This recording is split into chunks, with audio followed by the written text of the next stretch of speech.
Assalamualaikum warahmatullahi wabarakatuh. Waalaikumsalam warahmatullahi wabarakatuh. Ya, kita jumpa lagi ya semua di channel YouTube Sobat Agro nih, channelnya agribisnis dan pertanian. Nah, saat ini saya sedang berada di daerah Depok ya, di rumah Fahmi, Bro Fahmi nih, anak muda tapi pengusaha, seorang pembibit tanaman pinang yang dalam sebulan itu memproduksi dan menjual puluhan ribu hingga mencapai ratusan ribu bibit pinang. Nah, kita berkenalan nih. Assalamualaikum Bro Fahmi. Waalaikumsalam kabarnya? Alhamdulillah baik. Baik. Nah, bisa diceritakan gak nih ke Sobat Agro nih sedikit profil mengenai Bro Fahmi dan usahanya yang dijalankan saat ini tuh seperti apa sih? Silakan. Mulai dari mana nih? Mulai dari ya usahanya deh. Ya, kalau saya sih lebih ini ya, lebih fokusnya itu kalau di bisnisnya itu ke pembibitan, terutama tanaman pinang ya. Kenapa tanaman pinang? Karena basis bisnis pertama saya itu untuk di agrobisnis itu justru pinang, ekspor pinang gitu kan. Gitu. Jadi mulai 2015 saya udah mulai terjun ke ekspor pinang. 2018 mulai pembibitan gitu. Oh, jadi sebelum membibitkan pinang dulu malah lebih dulu ekspor buah pinang. Justru ekspor buah pinang dulu. Itu gimana ceritanya dulu bisa ekspor buah pinang? Itu apa sih namanya? Nggak sengaja nggak bisa dikatakan nggak sengaja juga sih, tapi waktu itu gue ini memang tertarik sama ekspor dan gue udah ekspor. Sebelumnya ekspor jersey, kemudian gue mikir nih, jersey kan gue ngambilnya dari Cina, kemudian gue ekspor lagi keluar gitu kan. Ya gue nyari yang produk khas dari Indonesia aja gitu kan. Ya salah satunya yang kan dibilang tuh waktu itu gue belajar sama mentor gue ya, Pak Nur Samsul. Dia bilang tuh gini, ya cari apa yang paling dekat dari kita dulu. Nah, kebetulan orang tua gue tuh ada ngerjain pinang tuh di kampung gitu kan. Gue mikir, wah ini bisa jadi satu komoditi ekspor gitu kan. Pas gue coba, ternyata kurang nih bahan bakunya kalau cuma ngandalin cuma satu kayak gitu. Harus main di situ. Gue tahu tentang supply chain pinang dan lain-lain gitu kan. Akhirnya ya udah memutuskan 2014 akhir gue berkenalan dengan pinang. 2015 gue mulai ekspor pinang gitu kan. Ya sampai akhirnya 2018 buat pembibitan juga gitu. Artinya emang dari dulu Bro Fahmi ini memang tertarik di bidang wirausaha ya? Betul. Itu kenapa tuh? Apa memang sekolahnya juga wirausaha atau gimana? Gue dari dulu tuh dari SMA ya memang punya ketertarikan tuh ke wirausaha gitu kan. Kalau dibilang apa sih namanya, memang gue kuliahnya sebelumnya di kampus bisnis gitu kan, kampus bisnis Sumber Usman. Tapi jauh sebelum itu gue pengen nih gitu kan, gue pengen punya usaha gitu kan. Dan gue pengen punya usaha itu karena apa? Karena dulu gue mikir tuh kalau gue bisnis gue bisa jalan-jalan nih dan gue bisa kerja di mana aja gue mau. Dulu belum ada konsep digital marketing, belum ada konsep apa sih namanya, digital nomad gitu kan, orang yang bekerja secara digital dan pindah-pindah gitu, belum ada dulu konsepnya. Tapi gue udah punya keinginan seperti itu gitu kan. Gimana caranya gue nggak pernah mikirin gitu kan.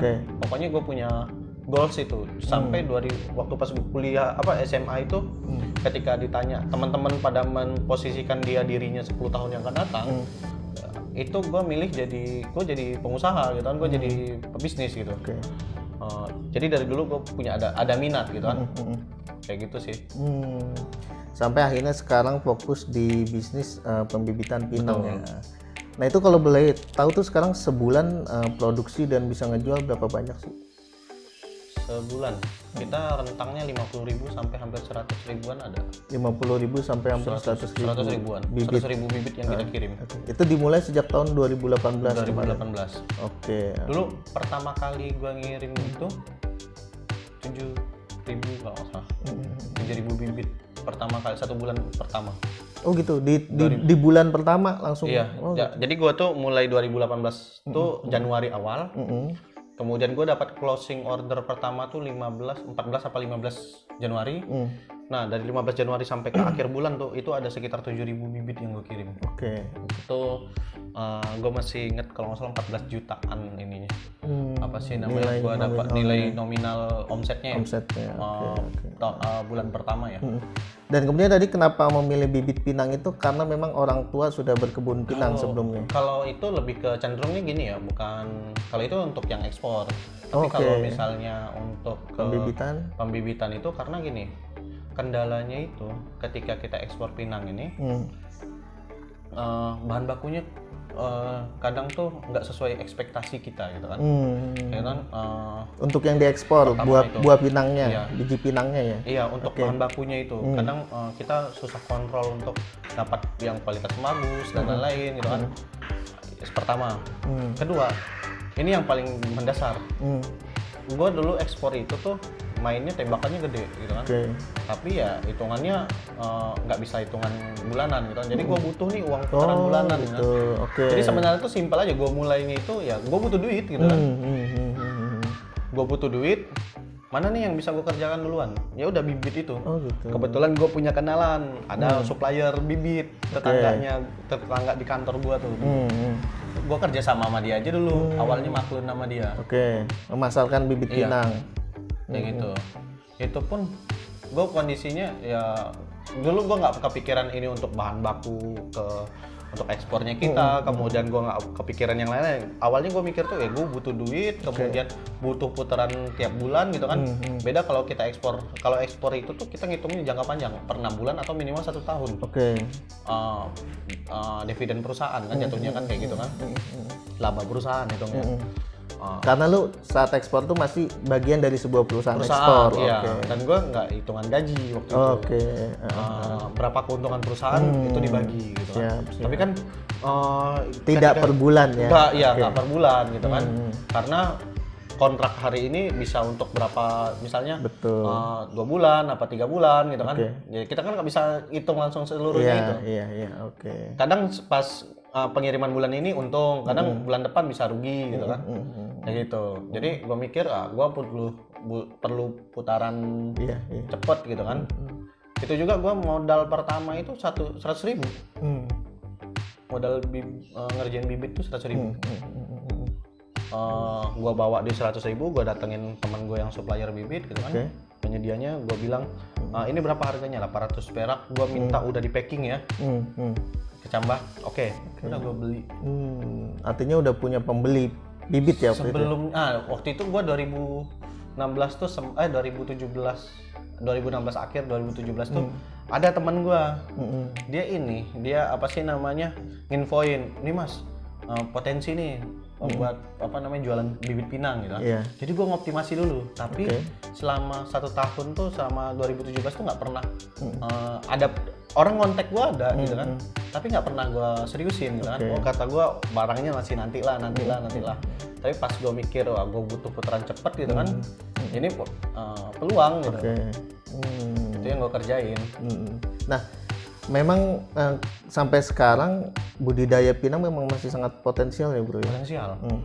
Untuk secara ini ya, secara kita kalau bicara kebutuhan, bisa dikatakan ya hampir sama dengan levelnya rokok, tembakau. Gitu. Untuk di negara-negara tertentu, terutama di Asia Selatan gitu kan.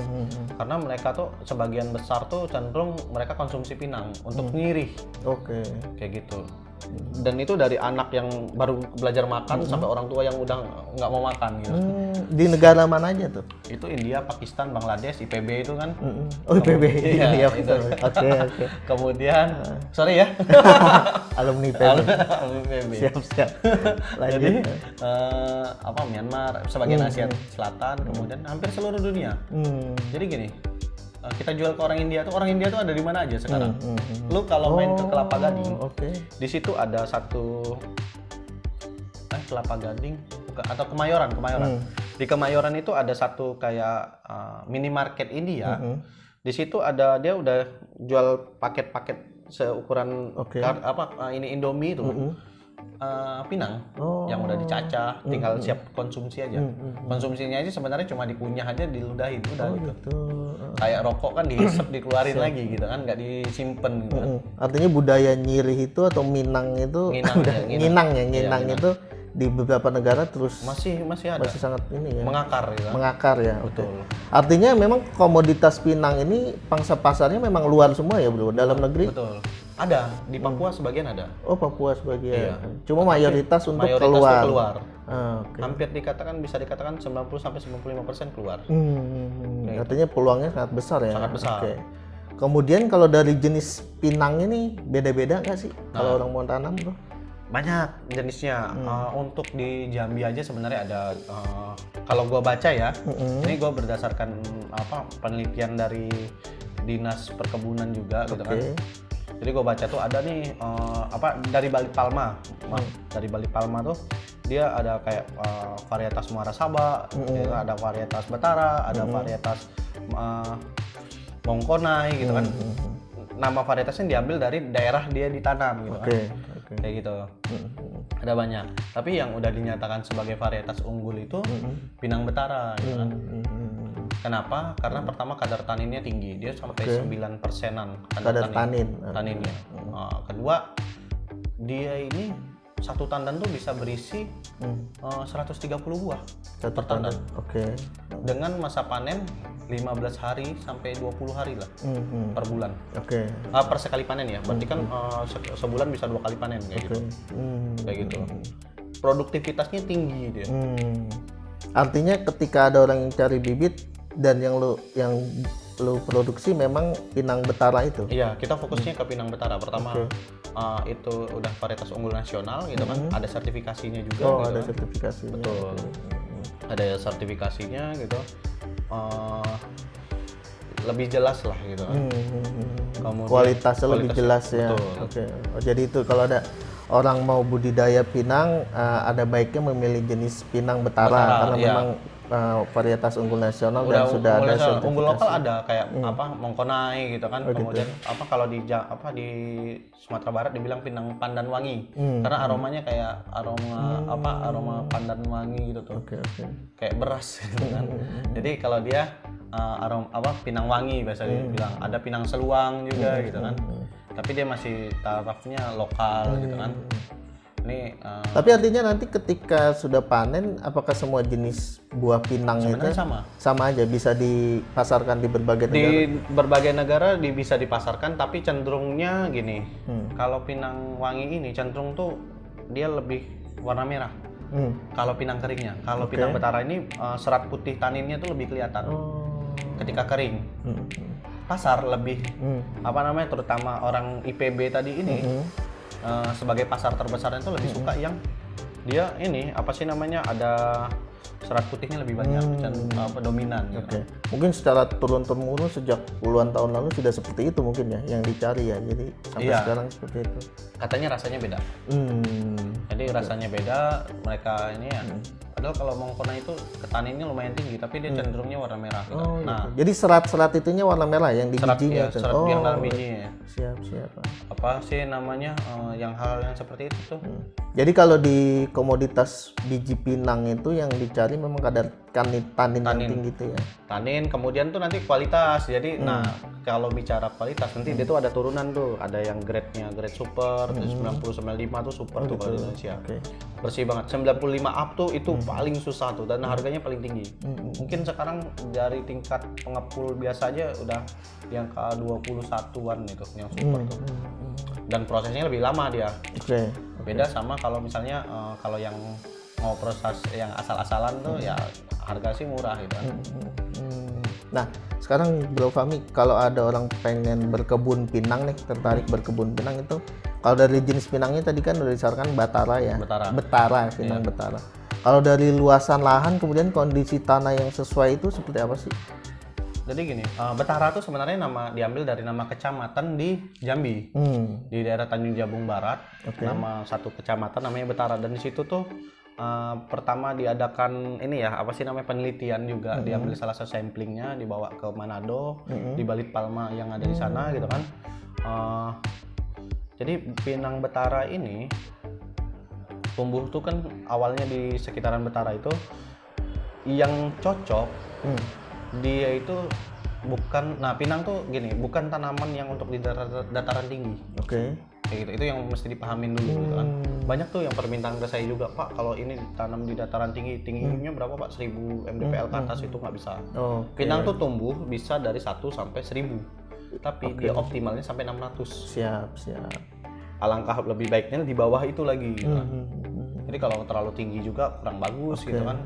Memang bukan tanaman ini Dataran tinggi. Dan gini, kenapa di Jambi kok cenderung banyak pinang gitu kan? Karena kalau kita mau nanam apa aja itu sebenarnya susah di sana. Kalau mau nanam terutama di daerah Tanjung Jabung Barat, Tanjung Jabung Timur. Kalau yang di daerahnya apa sih namanya, lahan di daerah tanah liat gitu kan, tanah pematang itu mungkin bisa tanam sawit, karet dan lain-lain. Tapi kalau yang daerah gambut tuh kadang ribet gitu kan, mau nanam apa aja. Kelapa kadang kurang bagus. Nah, yang bisa bertahan tuh sejauh ini pinang gitu kan. Itu pun jangan yang sampai banjir gitu kan. Harus dijaga itu.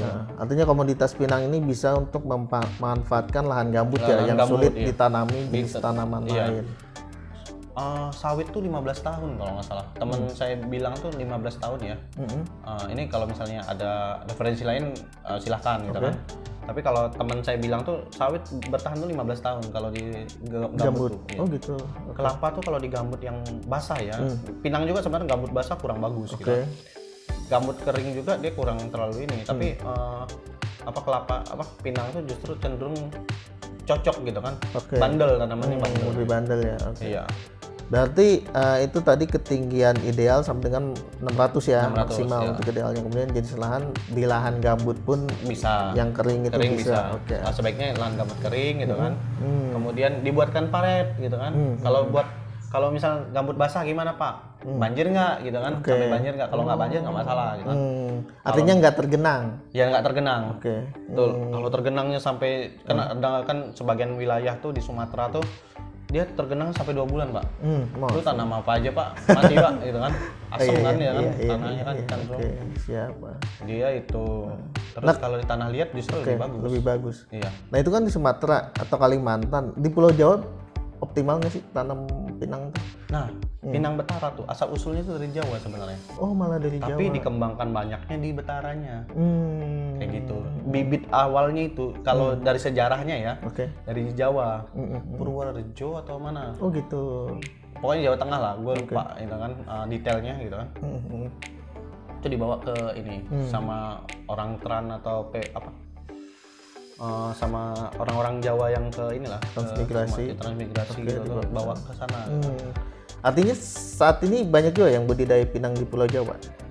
Ada tapi paling tuh mereka nggak dikebunkan gitu kan, batas-batas tanah. Gitu. Cuma sebatas itu karena gini Mas Bro. Dulu orang tuh nggak mikir, kayak kemarin tuh kan gue diskusi nih sama teman-teman kita yang di kelompok tani nih gitu kan. Mereka tuh cenderung dulu nanamnya itu kopi, nanamnya coklat gitu kan. Pinang ini cuma untuk naungannya aja. Nah, belakangan gitu kan karena harga pinang lumayan tinggi gitu kan. Sampai 22.000 di tingkat petani pernah. Itu 2015. Sekilo basah atau? Sekilo nggak kering amat, tapi nggak basah-basah amat juga gitu kan. Dibilang tuh kelotok, tapi dari petani ya kelotoknya gitu kan. Yang kayak gitu tuh 22.000 pernah di petani kan lumayan tinggi gitu kan. Nah belakangan aja orang mulai nanam banyak nih gitu kan, dikembangkan. Dulu cuma sebatas tanaman pagar gitu kan. Nah kalau ke Jawa gue udah beberapa kali juga kirim tapi nggak terlalu banyak intensitasnya gitu kan. Artinya yang paling banyak saat ini tetap Sumatera Kalimantan. Terakhir gue kirim kemarin ada ke Papua juga ada. Oh gitu, Papua. Iya, kita ada kirim ke Papua juga. Nah, kemudian kalau jumlah minimal populasi itu yang masuk skala ekonomi untuk pinang idealnya berapa tuh, Bro? Kalau untuk satu kakak ya, kita hitung satu kakak dengan program pemerintah KB gitu kan, dia bisa sampai sekolahkan anak dan itu tuh. Kalau kita kemarin bicara rembuk sama ini nih kelompok tani ini, teman-teman di petani ini 2 hektar udah oke. Luasan 2 hektar ya. Artinya populasi berapa pokok tuh berapa tanaman? Itu aja 2 hektar itu dia jarak tanamnya jarang gitu kan. Tapi kalau misalnya lebih didapat, dia tuh buat Idealnya berapa sih jarak tanam pinang tuh?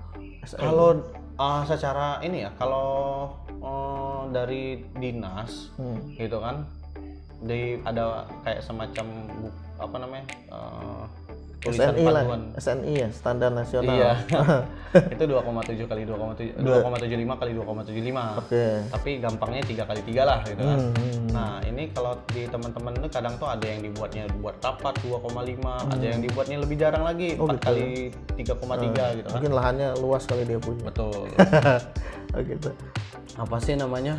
Kalau ideal sih cuma 3 kali 3. 3 kali 3 itu bisa muat 1 hektar 1.100. Dengan hasil panen kalau tanpa dipupuk dan lain-lain cukup dibersihkan gitu kan. Pemupukannya minim ya. Oke. Bukan tanpa dipupuk, maaf. Pemupukannya minim itu bisa ya dapat kurang lebih 100 karung. 100 karung tuh kurang lebih 1 karung isinya 100 sampai 120 karung. Itu tiap satu periode panen atau gimana? 1 bulan.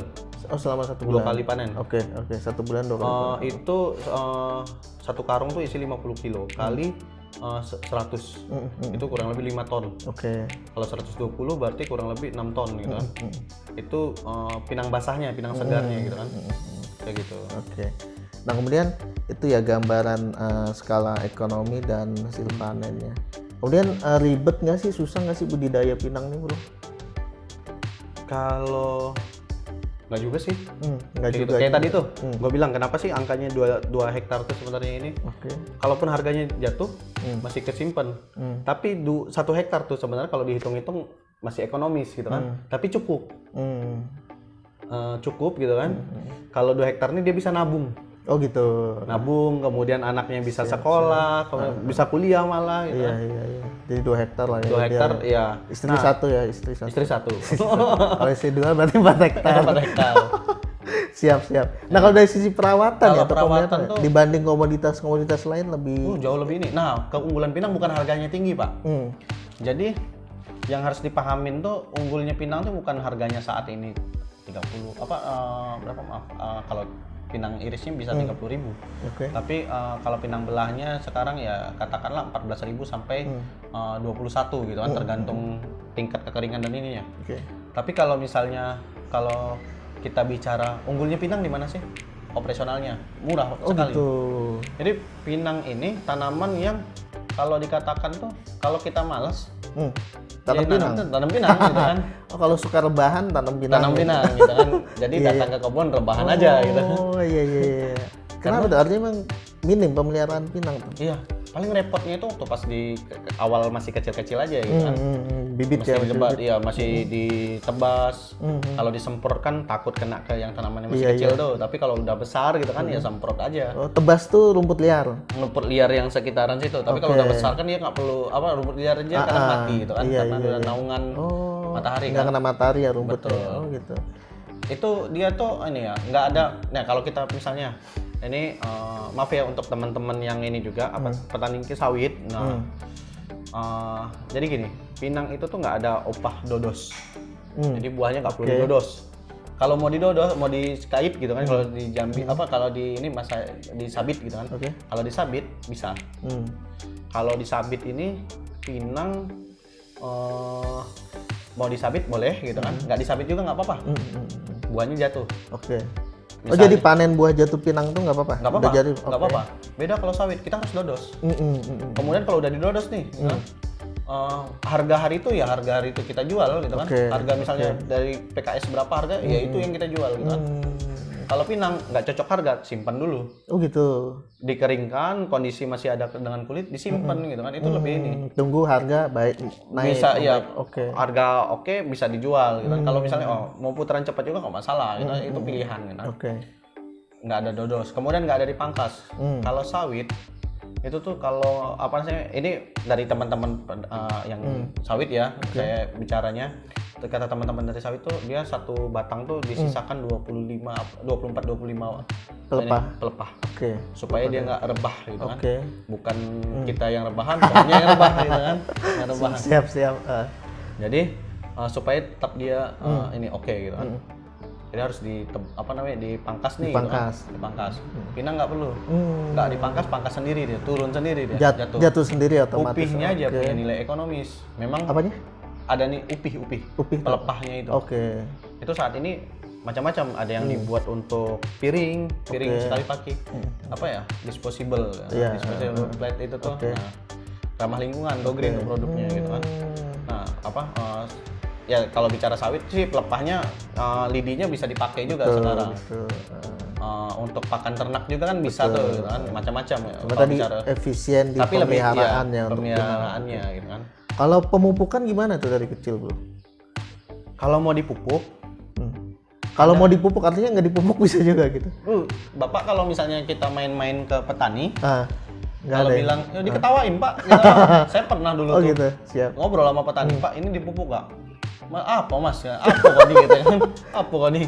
Pinang dipupuk gitu. Bagaimanapun kondisi tanahnya selama itu ideal untuk Iya, tanam pinang nggak perlu dipupuk. Nggak dipupuk. Tapi kan kita kan berpikirnya gini, ya kita ngambil terus nih. Mending Nutrisi dipupuk aja. pasti Iya. terus ini ya. Nah itu minimalnya gimana pupuknya 6 biar bulan lah gitu kan, 6 bulan minimal. Ya. Itu juga pupuknya nggak usah yang terlalu berat-berat kali lah, yang nggak perlu apa sampai jebol nih kantong nih gitu kan. iya. Cukup lah gitu kan, 6 bulan sekali gitu kan. Pupuk bisa pakai Prusi, NPK Mutiara gitu kan, macam-macam gitu kan. Mana yang cocok gitu. Tapi sih Prusi udah oke gitu kan. Minim ya pemupukan. Minim banget Pak. Lu kalau misalnya ini nih, apa sih namanya, tanaman lain nih, pupuk minimal ya 3 bulan, 4 bulan harus sekali. intensif ya. Iya, ini enggak. Oke. Artinya nggak pengaruh ke produktivitas ya, tetap optimal. Oke. Tetap optimal. Iya. Tapi dengan pupuk ya justru Lebih optimal lagi. nah, ketika ketahuannya nanti ketika waktu pas dia ini kayak nge-track gitu, Pak. Nge-track tuh betul. Nge-track itu jadi kondisi buahnya itu nggak seperti Sedang sedikit, iya, sedang minim. itu turun dia Oke. produksinya. Ketika kalau dipupuk, ini gue kemarin ngelihat sendiri ya, pohon yang dipupuk itu tuh justru masih ini aja, buahnya masih kencang, maksudnya lebih masih banyak. Oh gitu. Artinya dia udah ini iya. udah di apa sih namanya, udah musim nge-track sekarang. Jadi pinang tuh selama sepanjang tahun itu 8 bulan dia berbuahnya full, Oke. kemudian 4 bulan dia Nge-track itu. tapi nggak habis, Nggak habis. turun lah, bisa turunnya kejam Pak, bisa 70 sampai 80%. Oke, jadi tinggal 20 sampai 30%. Iya. Nah, kemudian yang kondisi tetap dipupuk rutin per 6 bulan tetap oke, lebih tetap oke oke. hasil. Oke, jadi Nggak terlalu parah ya, kayak gitu. oke, jadi tetap perlu ya walaupun minum. Nah, itu pupuk. Kalau air nih, kondisi air yang harus dijaga di lahan. Yang penting jangan terlalu banjir aja. Oh, gitu. Nggak basah, nggak becek gitu ya. Iya, cukup. Cukup ya. Iya, cukup aja gitu kan. Nah, itu ngatasinnya gimana tuh? Kalau Parit, pembuatan parit. buat parit itu tuh. Paling kalau misalnya kita tanah liat itu parit buat satu aja. Kalau kita punya di tanah gambut yang basah gitu kan, diperbanyak paritnya per berapa baris buat parit gitu kan. Iya. Tapi kalau tanah liat kemudian gambut kering juga lebih, kalau gambut kering lebih jarang lagi malah. Oke. Sesuaikan aja kondisi lahan seperti apa. Kondisi lahannya. Iya. Kemudian kalau tanaman pinang tuh sama hama penyakit juga tahan atau gimana? Bandel, termasuk bandel. Bandel ya. Pokoknya buat yang suka rebahan deh tanam pinang aja lah. Gitu. Iya betul.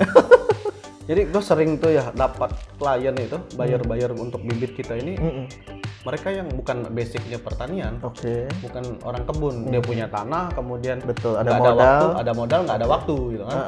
Itu kan kalau kita kan ada waktu nggak ada modal, kadang kan gitu Pak. betul. Artinya gimana yang gitu? Maksudnya tanam serahin ke orang? Iya, dia tanam suruh orang aja semuanya gitu kan. Secara biaya masih masuk gitu. Oh masih masuk, oke. Termasuk ini ya biaya apa sih namanya operasional untuk ya ada biaya tapi nggak terlalu besar Pak. Gitu kan. Memang idealnya kalau diserahin ke orang tuh 1 hektar berapa orang tuh? Tergantung, kita kan ngupah ini apa borongan. Jadi dia mau 5 orang kek, mau 10 orang kek. Tapi masalahnya nanti pembagian dia ini masuk nggak gitu kan? Oh jadi kita nentuin biayanya dari upah borongannya Upah berapa? borongan aja, ya misalnya hitungan tuh rata-rata misalnya kalau misal buka parit nih, satu depa tuh kurang lebih 170 cm. Oke. Itu 13.000 gitu kan. Kayak gitu. Kalau 1 hektar itu dia kurang lebih ada berapa 100 lebih depa gitu kan. Dan itu dia mau kerja berdua, ya ini apa sih namanya, tinggal bagaimana dia ngebagi aja. Kemudian artinya kalau petaninya juga tinggal di sekitar kebun, nggak perlu ada pekerja tetap dong? Ya nggak perlu. Nggak perlu ya? Mau nggak tinggal di itu juga ya nggak masalah gitu kan. Nggak perlu dijagain tuh, Bro. Iya. Nggak hilang ya? Nggak hilang Pak. Terutama di daerah-daerah yang di situ Pinang cenderung belum ada harga gitu kan. Bukan belum ada harga, tapi belum ngelihat oh ini ada potensi loh gitu kan. Iya. Jadi Tapi kalau kayak di Tungkal di ini sih, ya apa namanya, di beberapa tempat yang memang Pinang itu ada harga, ya sebaiknya sih ada yang jaga. diliatin gitu. Oh, diliatin. Diliatin. Artinya terlihat ada aktivitas ya. di Betul. situ ya. Oke. Kemudian kalau masa produktif sampai berapa tahun sih, Bro, tanaman pinang tuh? Sampai akhirnya 25-30 juga masih berbuah Pak. 25 sampai 30 berbuah. Iya. Jadi kebun-kebun yang dari tahun 90-an, 90 lah. Oh gitu? Artinya 90 ditanam tahun 90 sampai sekarang masih berbuah. Masih produktif. Ya tapi tinggi Pak. Tinggi sekali ya. Tinggi, kemudian tinggi 10 meteran gitu lah. Gitu kan. Terus buahnya masih ada gitu kan. Tapi produktivitas gimana tuh? Ya nggak sekencang sebelumnya sih gitu kan. Tapi masih berbuah. Iya. Jadi pinang tuh belum ada yang replanting gitu kan. Maksudnya replanting itu kan udah dia usianya ini ganti, belum ada gitu kan. Masih tetap ada sih yang mulai nyisip tuh udah ada. Mulai sulam kan, apa nyisip tuh udah mulai ada, tapi belum sampai ditebang pohonnya. Ketika tanaman sisipnya udah besar baru Tebang ya, tapi sampai untuk ditebang tuh belum ada, belum pernah. Oh gitu. Pinang itu kan mulai dibudidayakan, terutama di Jambi itu mulai banyak tuh 1950 tahun 90. Artinya sampai sekarang masih produktif. Mulai. Kemudian ketika 98 harga pinang tinggi Pak, dan di situ orang mulai buka berkebun. Pinang dikebunkan gitu. Oke. Awalnya cuma untuk naungan kopi. Betul. Nah, pas 98 harga pinang naik gitu kan. 98, 99, 2000 gitu kan. Wow, itu baru pinang dikebunkan. Karena ekspor pinang mulai meningkat kali ya. Betul, harga juga kan bersaing kayak gitu. Awalnya dulu tuh Jambi itu bukan ke tanaman pinang gitu kan. Orang kenal Jambi itu justru karet gitu kan. Oke. Kalau pinang ini di Aceh gitu kan. Biar namanya Jambi gitu kan. Jambe gitu kan. Oh Jambe. Oke. Tapi awalnya enggak ya. iya, justru kan kayak tadi itu Pinang Betara tuh justru dari Purworejo. Memang ada pinang juga di sana, dan gua pernah baca apa sih tentang sejarah Jambi juga. Ada satu kayak kerajaan kecil di situ tuh. Mereka memang bisnis udah perdagangan pinang udah dari zaman-zaman dulu gitu kan. Tapi belum mungkin ya, gue belum tahu juga gitu kan. Tapi mungkin itu asal-usul nama Jambi itu gitu kan. Tapi sampai fokus nih kita berkebun gitu kan. Oke. 98-an lah. Oke. Nah mungkin bisa disampaikan lagi nih Bro. Dari 1 hektar atau 2 hektar tadi hasilnya kalau bisa diulang tuh berapa sih?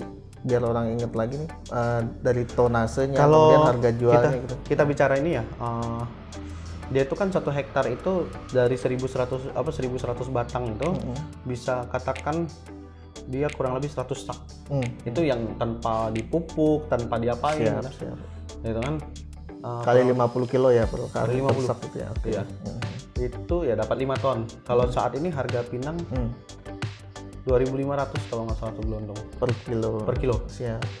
Ini yang merah semua ya. Jadi kalau misalnya ya berapa, 7,5 juta ya? Ya ntar biar pada hitung lah, ntar saya hitung belakangan lah. Iya. Nanti ada di sini nih. Betul, ada di sini dengan biaya operasional yang bisa dibilang. Biaya operasional tuh berapa ya itu ya? 10.000 kalau satu udah di kaitnya kemudian nggak, jadi pinang keringnya itu 1.000 sampai 2.000 biayanya per kilo. Oke. Nah dari 5 ton ini dia tuh pinang tuh 5:1 gitu. Kalau pinang betarannya 5:1, jadi 5 kilo pinang kering, pinang basah jadi 1 kilo pinang keringnya. Oke. Itu keringnya udah yang kering yang oke ya. Udah kering banget ya. Kering banget. Kadar air berapa tuh tahu? Nggak pernah sih Pak, saya ngitung berapa. Cuma dilihat dari. Nah kalau pinang tuh orang bilang tuh air 3, air 5. Sebenarnya bukan air 3, air 5 itu kadar airnya air 3. Tapi susutnya bakal 3% lagi, 5% lagi kayak gitu. Itu yang harus dipahami gitu kan. Kalau udah tiap hari di kebun mah udah tinggal pegang udah tahu ya. Iya. Kemudian pemasaran nih, kalau yang nonton video ini pengen tanam nih 2.000 hektar. Itu gue jualnya gimana sih? Apa nunggu pengepul Kalau 2.000 hektar mah Pak, ini Pak, apa sih namanya? Nggak mesti apa ya? Kalau 2000 Ya enggak lah, maksudnya yang pengen tanam lah 1 Iya. hektar, 2 hektar sampai dengan di gini, atas ya. kita mesti pahamin juga. Permasalahannya juga. Ada sih beberapa tuh yang nanya saya dari ke saya itu dari Sulawesi Barat, Sulawesi Tenggara gitu kan. Pak, saya mau nanamin ini, jualnya kemana ya? Nah, itu gue kadang tuh kalau di Sulawesi gue belum punya akses. Gue tahu, teman gue pernah bilang dia ngambil dari apa? Teman gue tuh ngambil pinang dari Sulawesi, tapi di mana pengepulnya gue nggak tahu. Oh gitu sih. Tapi memang ada rata-rata tuh di hasil bumi, mereka biasanya nampung pinang juga kayak gitu. Oh gitu sih. Betul. Kalau saat ini sih yang paling berkembang kayak gitu ya di kalau Sumatera rata-rata udah ada semua gitu kan. Kemudian Kalimantan udah mulai ada, terutama Kalimantan Barat ya gitu kan. Kalimantan Barat, kemudian Kalimantan Selatan udah ada, Kalimantan Tengah tuh sebagian udah mulai lah gitu kan. Oke. Kalau Sulawesi ada tapi gue kurang tahu di mana. Jawa itu di Sukabumi tuh memang ada pengepulnya. Gue kemarin ada ketemu juga gitu kan. Kebetulan di belakang sini, belakang ini nih ada gudang pinang. Oh gitu. Oke. Iya, punya temen sih gitu. Di belakang sini. Dan dia dia ngambil yang dari Sulawesi itu dia gitu kan. Oh gitu. Tapi pengepul di Sulawesi gue nggak tahu. Gitu Iya, kan. iya. Soalnya kalau orang nanam 1 hektar tuh kan kalau kirim ke sini kan ongkosnya besar kan. Betul. Penting dia kirim ke pengepul di sana tapi kurang, gue belum ada akses gitu kan. Yang udah ada akses Sumatera. Ya, terutama Jambi ya. Oke. Jambi. Dan untuk pinang tuh kiblatnya itu 2, Medan sama Jambi gitu. Oh gitu. Kiblat harganya ya. Oke. Gitu. Kalau dulu Medan gitu kan, sekarang Rising Star gitu kan Jambi nih. Oh gitu. Artinya kalau ada yang tanam atau udah tanam mau panen, konsultasi harga pinang bisa ya ke Bro Fahmi. Boleh. Siap. Nanya-nanya gitu kan. Jangankan itu, kita tuh Apalagi abis nanya memposisikan beli bibit tuh lebih oke. betul.